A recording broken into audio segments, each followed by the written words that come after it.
Picture this. It's a beautiful summer morning and you're trying to sleep in on a Saturday and you wake up to the unmistakable roar of the leaf blower. It is an issue that has become more and more contentious.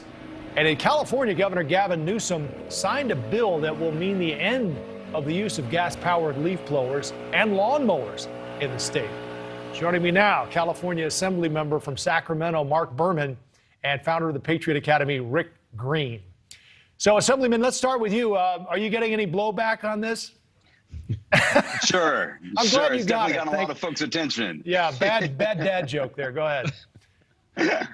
Yeah, I mean, I've got a lot of interest on it. There are definitely some folks who think I'm crazy, and then as they learn about the smog, the smog emissions and the climate change creating pollutants that a lot of this equipment creates, they realize that this is really some pretty low-hanging fruit for us to be able to address the impacts of climate change in California and across the country. Rick, do you have one of these things? I'm just wondering, and if so, why not? Because they're awfully handy.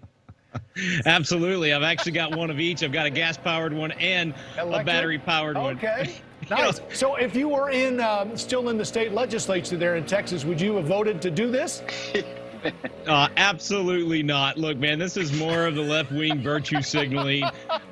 Gavin Newsom, without question, if his integrity is the same on this as it is on masks, he's probably out there right now using a leaf blower that he outlawed, but not using a mask. At the one time he needs to use a mask. I mean, this is, but that's a joke because we know elites like this never mow their own lawn. They've never mowed a lawn in their life, most likely, and they're making things worse, not better. They're not helping the environment with this. They're going to hurt their own electrical grid in California. It's typical silliness. I mean, what is it? 3 million gallons a year we we use, right? Isn't that right, Mark, on tending to our lawns and gardens? That's right. And in California, the pollutants from small off-road engines, including this equipment, will exceed the smog-forming pollutants from passenger vehicles, or already did exceed the smog-forming pollutants from passenger vehicles. So we know that this is harming the environment. And Rick joked about masks, but if you're using a zero-emission leaf blower or lawnmower, you don't have to wear a mask because you don't have to worry about the health impacts of inhaling all of those pollutants that are creating negative health impacts for a lot of our landscaping professionals. So this is something that helps the environment, it helps the workers, and it makes our communities a heck of a lot less quieter, which we could all appreciate. Rick, here's the thing. I mean, if I have a lot of leaves on my lawn, I love this thing. But if my neighbor has a lot of leaves, not so much. And I'm not, I mean, I'm laughing because when I lived in Portland, I heard these things all day long, starting at 7 in the morning, where you say, seriously, come on, you're killing me. Well, and Joe, listen, that's why essentially this comes down to freedom, right? I mean, if you can outlaw everything that annoys you about your neighbor or other people out there, then what kind of country do we live in? And where I live in Texas, the mask is not for the machine. The mask is for all the dust, all right? I know it's different in California, but out here in Texas, it's the dust that we worry about. And the problem here is just government getting out of its lane. It's government doing things it shouldn't do. Let the market decide this. Let local entities decide this if they want. But for the state to come in and outlaw this, mostly people that know nothing about how to take care of a lawn or which machine works best, what they're doing is just making it harder for the hardworking people out there that make your yard look good, or hardworking people like myself that make my own yard look good. Hey, Mark, the thing about this is, even if you have an electric one, you still have the noise issue, right?